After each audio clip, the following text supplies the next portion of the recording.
Ang pag-ibig, gusto nating maging perfect. Ngayon pala ang nagpapasalamat na ako dahil tinatanggap niyo mapapang-asawa ko sa pamilya na.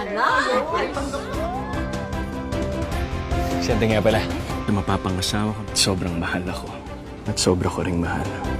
Saba Electronics' newest President, Antonio Noble IV. Kailangan natin ng pag-ibig ng buong-buo. I'll be gone for a few days. Susundin ko sa LA ang mama niya. Pero minsan, we don't always get what we want. Huling-huli na kayo! Naghahalikan kayong dalawa! Ayoko na! Tumaya ako sa'yo. Pero binaliwala na lahat yun. Gano'ng katagal ba kami maghihintay? The kids need you. I need you. I want an annulment. Well, I don't want an annulment. I want the mother of my children. I'm sorry.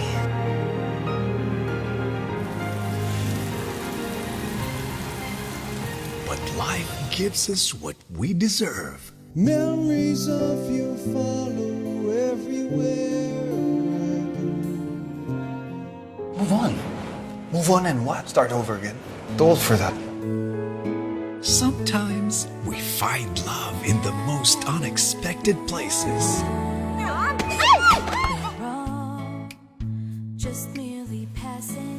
Ba't hindi mo hiningi number? Nakagandahan lang naman ako, pero I don't think it's the appropriate time for that. Love comes at the most unexpected moments. May I introduce you, Mr. Anton Noble IV.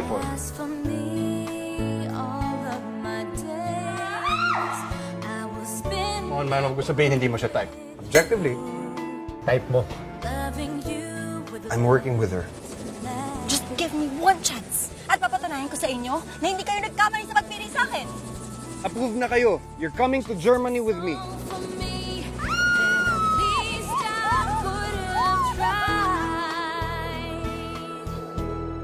2017's first and much-awaited drama, ABS-CBN presents a Star Creatives production.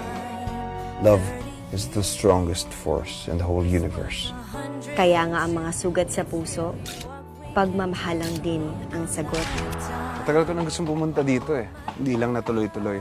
Ganun talaga, sir. Kadalasan yung mga hindi pa na plano, yun yung natutuloy. Can two broken hearts make their love last?